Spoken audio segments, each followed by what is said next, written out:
Hello, hello, everyone. Welcome in, welcome in. Let us begin. All Here I right. am. Here I am with my sidekick, Mr. Philip Townsend. And man, we are jam-packed with some things to talk about tonight because Yes, we're sir. going to go deeper than the normal level. A lot of times we've been talking about this and score and this and score, and we always talk about defense. But this time, we're going to start going into like teaching points because y'all can find the media hype anywhere you want to. But when we're talking about what's making changes, talking about defense, but tonight, man, I'm really excited about that segment where we're going to talk about invisible stats. That's a huge killer, you know. But we went to the ball game last night.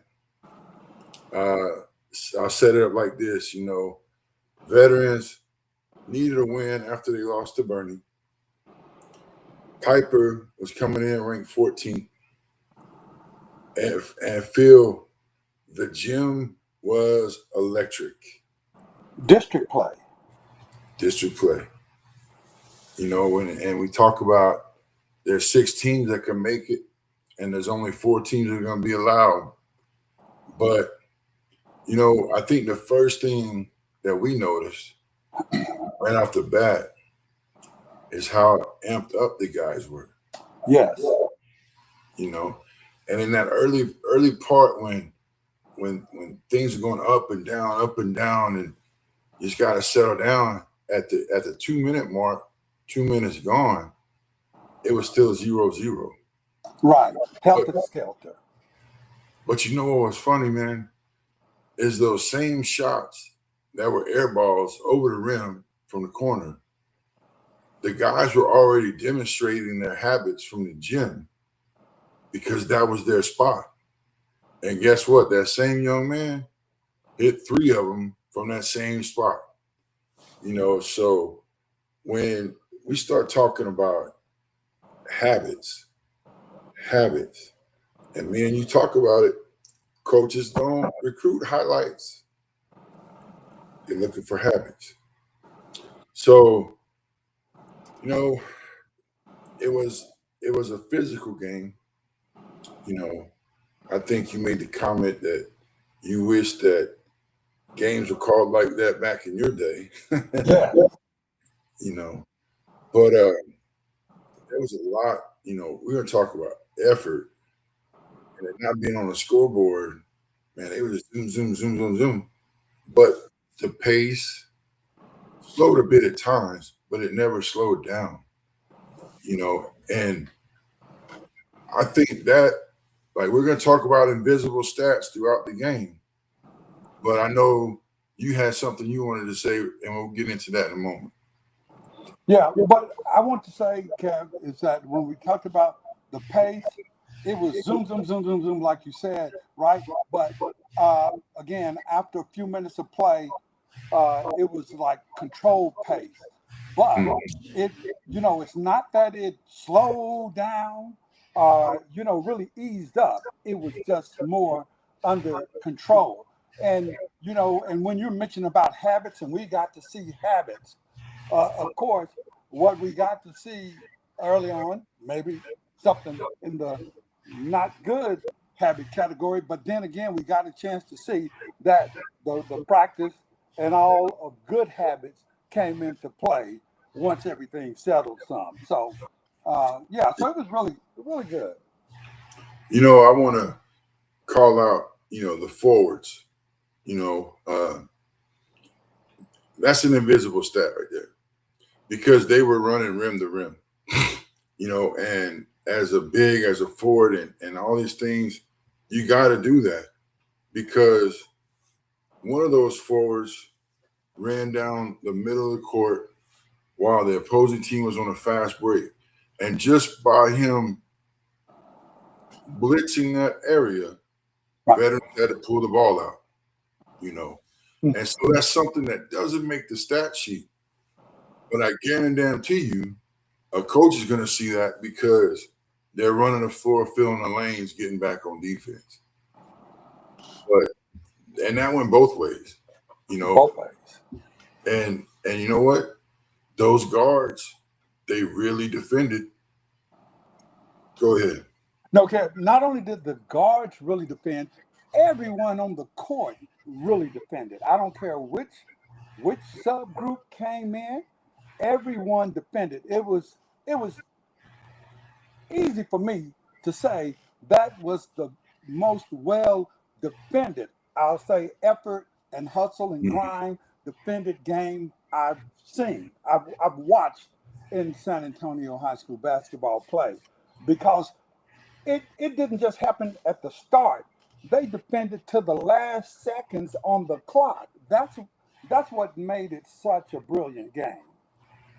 You know, we talk about the defense, but there were guards that were making big shots. You know, penetration, kickouts to the open, shooters were in the right spots, and I think the only thing that slowed that kid from Pieper down was the coach put him out and put him on the bench for a minute. You know. Yeah, Kev, you could hear the guards calling out plays and running. But what I really thought was really a beautiful thing in that game was all of the perimeter defense that was being played. It was like there Hmm. was no easy spot for you to get a relax on. If you had that ball, it was pressure on you. And so shout out to both teams. Yeah, yeah, yeah, you know, and I don't think either one of those teams were surprised that it was going to be that way.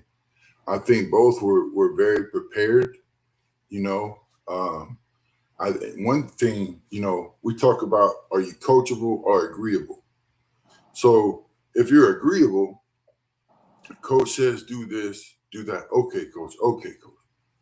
If you're coachable, you take what the coach says and adjust. Which I think there were some key changes, adjustments made at halftime on both sides. You know, go ahead, Phil. No, I think that there was some good basketball IQ shown Hmm. on the court. Talk about adjustment. Um, we saw some. I think one of the things that impressed me most, Cab, is that it was a physical game, right? But you know what you didn't see? You didn't see all of the crying.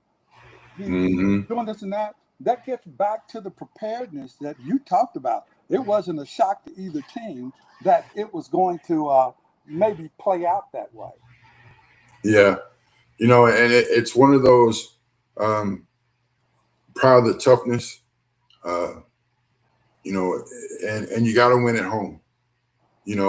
I was talking to a player this morning, and we were talking about how the game was and how difficult the district was. And I said, man, it's like back when we was in college.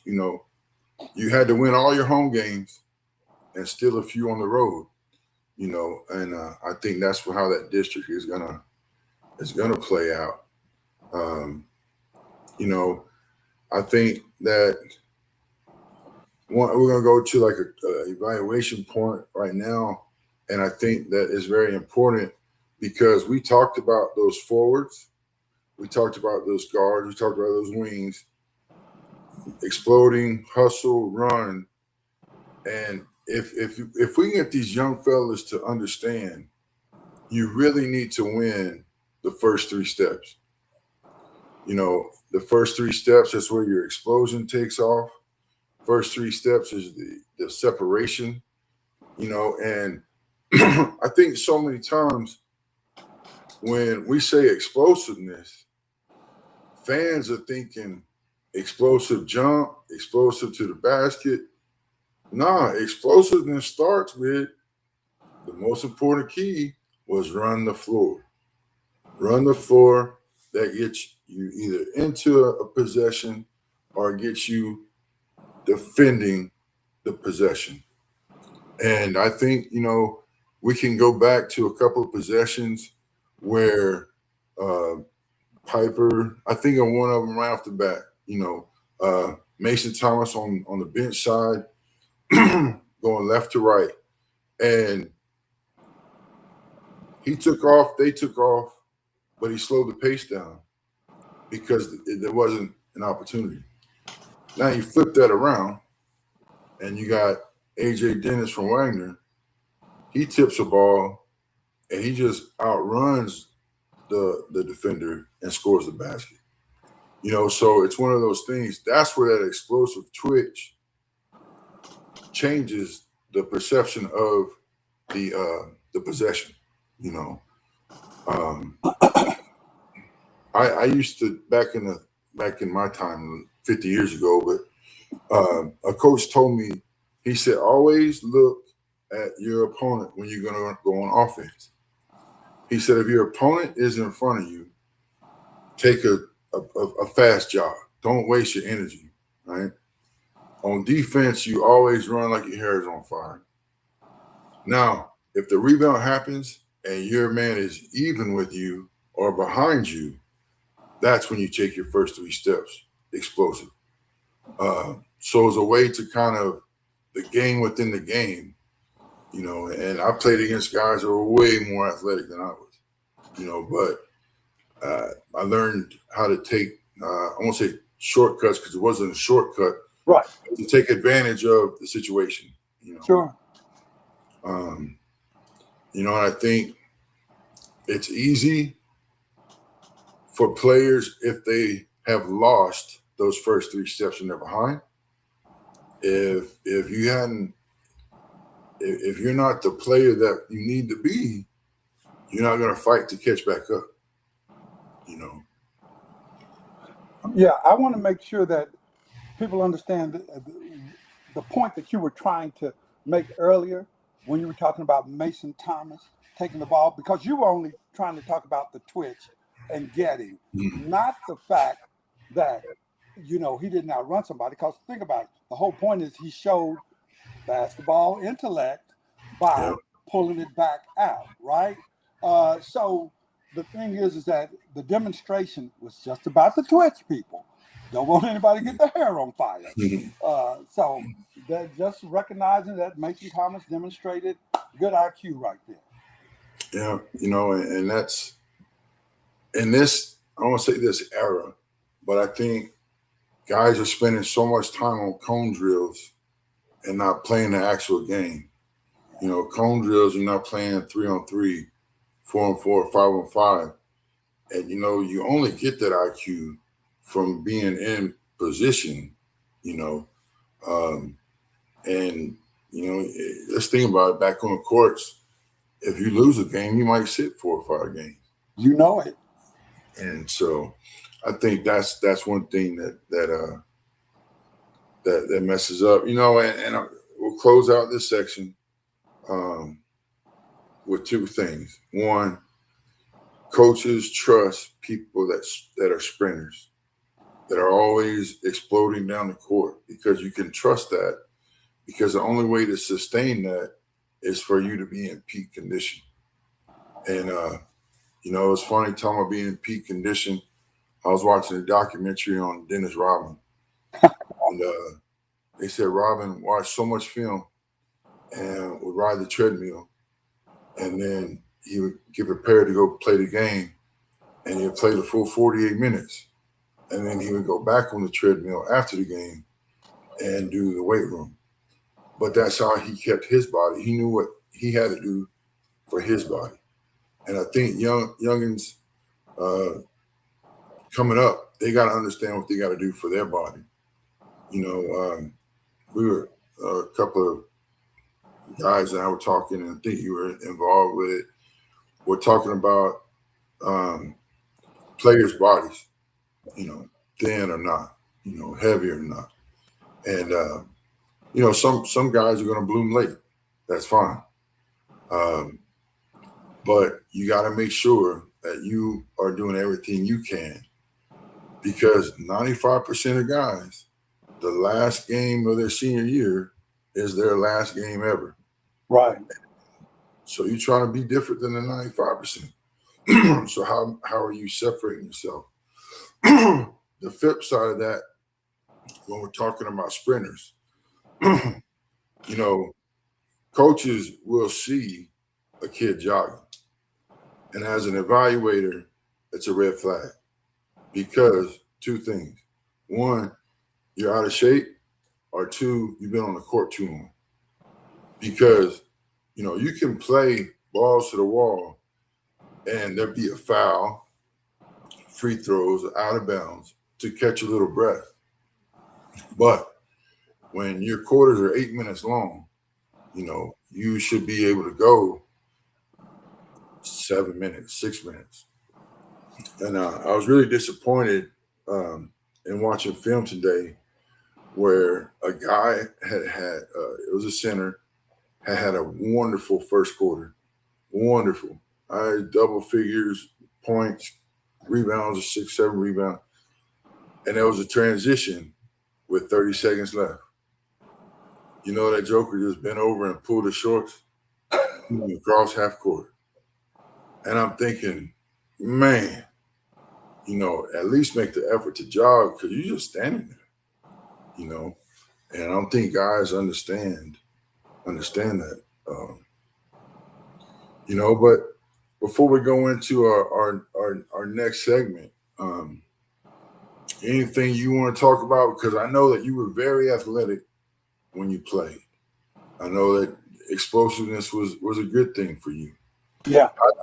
How did you kind of manicure yourself into that type of athlete? Well, see, I was a big runner, so I'd run 10 miles a day.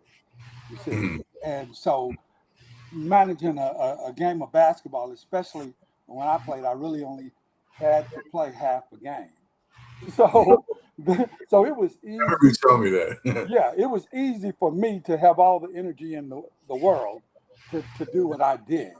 So, but again, it gets back to you saying what that player has to do for their body, right? And Mhm. I I just think that some people don't recognize that other eyes are on them besides people that are in the gym, Mhm. especially in today's basketball game. And surprising to me, I didn't know, even at the time when I played, when there was no media whatsoever, that a coach at the previous school that I had gone to would come and watch me play basketball. Now, this is the coach that had told a friend of mine that if a guy that had never played organized ball couldn't play for him. But I saw that same coach a couple of years later, and he called my name, which shocked me. But he told me he came to some of my games and that he liked, watching me play. And I let him know I was the guy that the guy had talked about. And then, of course, he said, Mhm. well, yeah, you could have played for me, because the guy had told him I was a team player. I just hadn't played organized ball. So, Mhm. so you never know who is watching you, especially in today's such media intense world, when it's so easy for anybody to put something out there on. And last night we sat down early as they were warming up, and and we talked and we talked about the matchup that I really wanted to see was the threes and fours, the wings and forwards, and see how what they did, you know. Um, and I want to talk about highlighting underappreciated things that they did, those invisible stats again. You know, um, there was one time a guard was driving on the left hand side, so the post player shielded his man off so he couldn't rotate over. That's not going in any stat. You got to be there watching. You know, we talked about hustling back and preventing a fast break opportunity. You know, I remember last night when they were trying to set up shots for some of their guards. those forwards went out and set the proper angles, the proper screen, and then properly rolled to the basket and got inside opportunities to score and finished. You know, I think those types of things, the role is not going to show up. It's going to show up as the points. But I think that's so key to open up other things in the offensive system. You got your finger wagging, so I didn't know if No, you. I was just saying that was a good thing that we saw last night on both ends was some backdoor plays, which Mm-hmm. you don't necessarily haven't really seen that much of it in games, and both teams were demonstrating that as well as like you said, taking proper angles to get some shooters over, and we saw some good perimeter shooting last night. Mm-hmm. And it was funny because, um, that 6 foot guard from Wagner, they ran the play From at veterans, yeah, yeah. So they ran the play, and it was an elevator screen, and he calmly shot the ball as the buzzer was going off, and made it. And I think he almost did that again. But I say we go back to habits. They obviously ran that play 100 times, and everybody knew where they were supposed to be. They knew how much time was on the clock, how much time he had to shoot it, and they stayed within the flow of the offense. That's what's great to me, and that makes me excited for the offense. Makes you wonder, on defensively if they could have done something different, and that's kind of what I want to talk about too, man. We saw three main forwards and wings throughout the game. There was other guys that came in and they made their presence known. I think number 4 made a couple of from Pieper made a couple of crazy Kareem Abdul-Jabbar baskets and then sank a corner 3. Um, but the big 3 of those forwards all guarded different positions. You know, um, there was a time where Mason was on a point guard. There was a time where Jamaica went and found a point guard. There was Zidane all across the back line in the wing. And it was great because those guys are really attacking the basket and looking to push it up court, and that transition game because it's so important because that's one thing that we see at the different levels, collegiate league is so fast. Your top tier basketball, very fast, and as it slows down, and it doesn't have to be slow down and be a half court game because you can be in a half court game and it still be fast. Everybody's defending. Like Alamo Heights is one that sticks. Veteran sticks like that because of defense. Judson, and I'm not just staying up in the North region, uh, you know, um, because there's other schools. Those are just at the top of my list right now. Because those are some of the forwards that I looked up. You know, talked with some guys from Brennan last night, and they've got a good setup. Harlan, John Jay has Hubbard, and he's coming along. But I think the key is they all have to be able to guard multiple positions because there's not a lot of their size people to guard. So the advantage of that is they have to guard those other positions and improve themselves or go to the bench. You know, um, and I think the way that a forward really impacts winning possessions, and this is important for people to understand, every defensive rebound, you end the possession. You take away the opportunity for that team to score, right? That's a one possession. When you're on offense, every time that you get an offensive rebound, you give your team another opportunity to score 2 points. So when you look at the statistical breakdowns, and one day we'll share it on the because I have my own, but rebounds, block shots, and charges raise your impact score so much. And I think that guys forget that point because it's not flashy, you know. And so that kind of rolls us right into I want to provide a definition on we keep talking about invisible stats, right?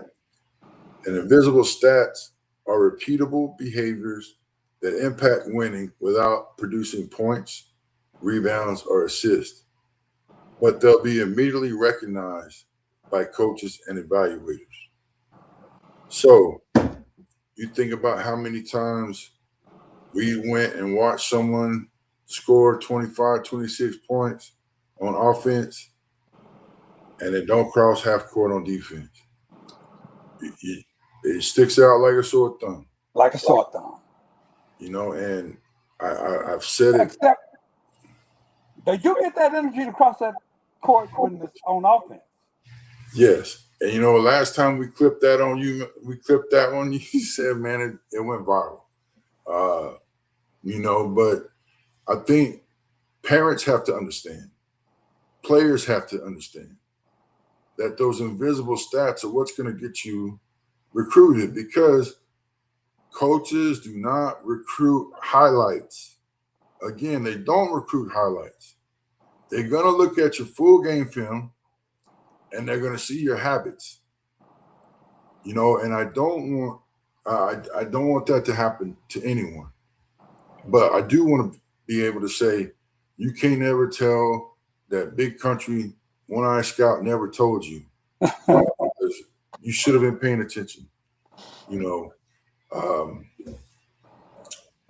I think, you know, we're talking about invisible stats. We're talking about effort habits. But let's talk about why would a coach trust an invisible stat more than the box scores? And I believe that they trust them because they're doing the little things to win.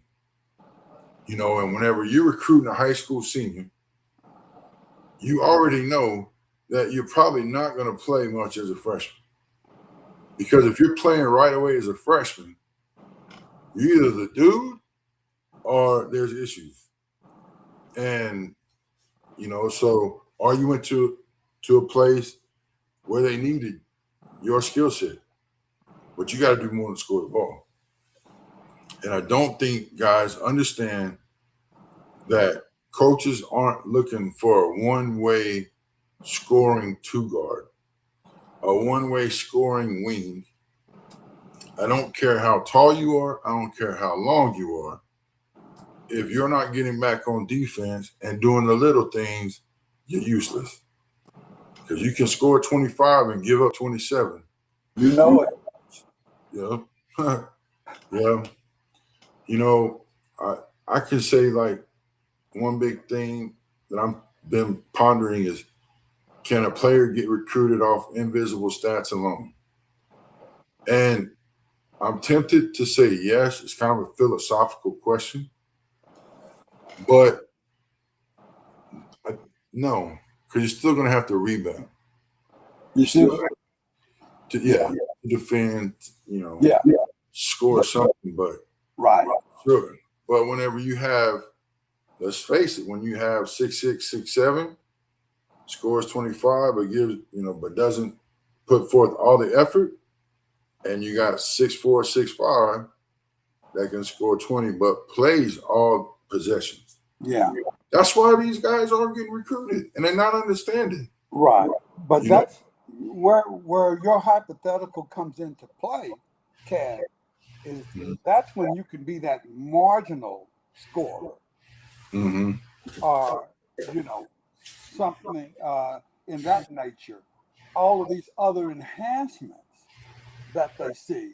And they say, well, okay, I can work with that. At least he'll give me something, you know, on the offensive end because he's doing all of this other stuff, setting great screens for me, getting guys open.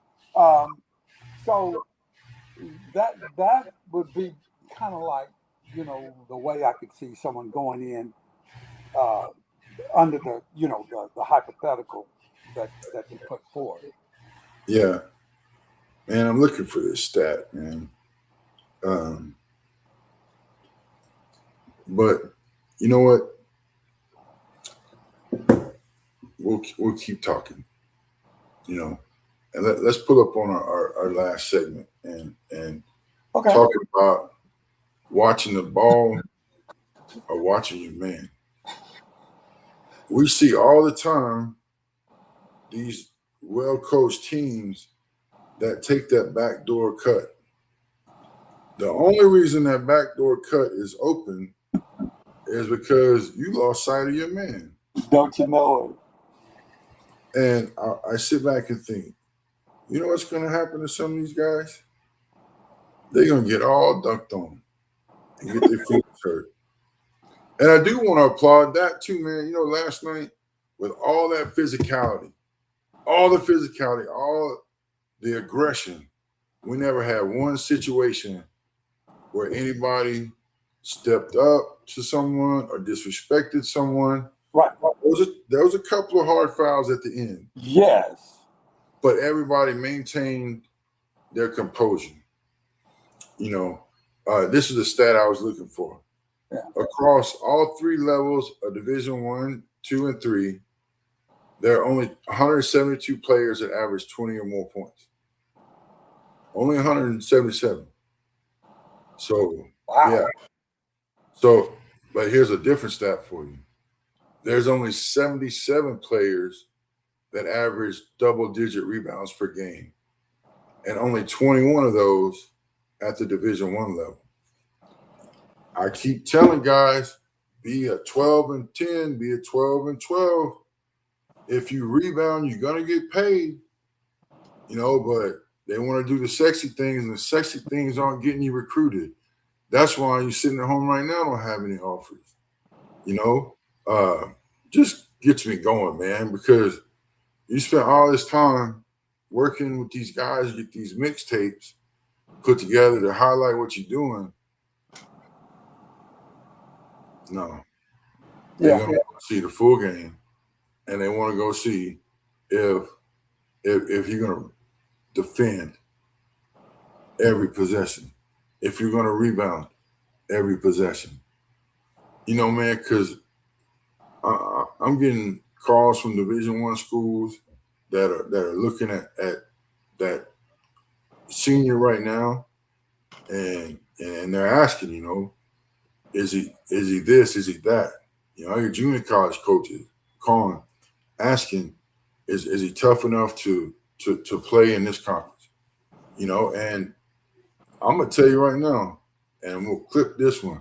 I'm not lying for anybody. If you're that person, we'll talk about you being that person.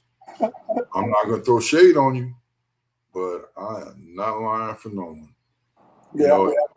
And I told you right before we got on, I was so impressed with one of those guys from last night that I got on the phone with a coach in Oregon, to get him to read notes, request film, and move forward.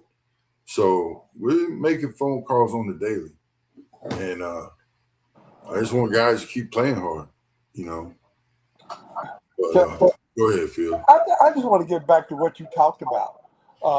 How if your man is backdoor cutting you, there's only one reason for it, because you lost sight of him, right? Mm-hmm. Now, I'm going to extend this out away from the basket. If you're on defense, and in today's world of high-end crossovers, all of the fancy dribbling in the world to elude your defender, right? And you see it all the time. People leaving people in their tracks and going. Why? Because that ball watching, right? I've never seen anybody go anywhere without their navel. Hello. Never seen it. Hello. I don't care what the person is doing out here with the ball. as long as I know that navel is in front of me, Yes. Yes. that's all I can say. You know, those defensive mistakes, losing sight of your guy, here's why it hurts. Because say you're guarding the wing and you're trying to play the passing lanes and you lose your guy and he goes back door.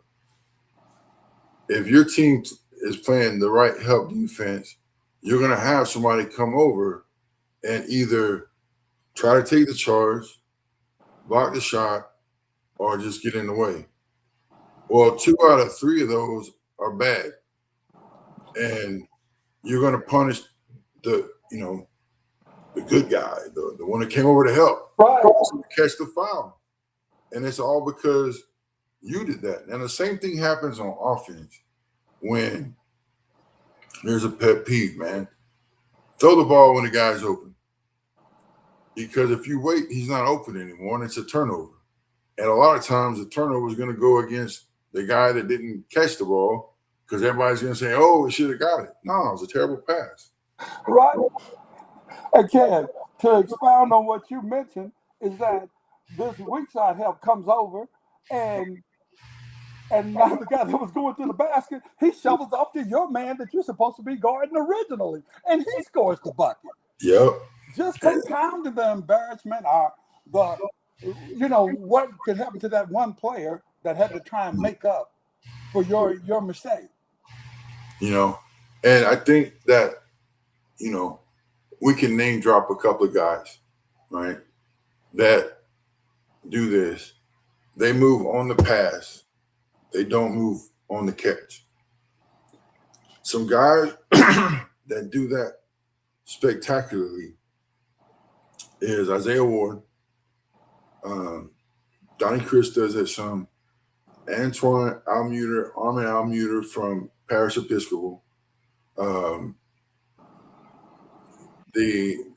That's where I'm gonna stop right now because I don't want to start trailing off.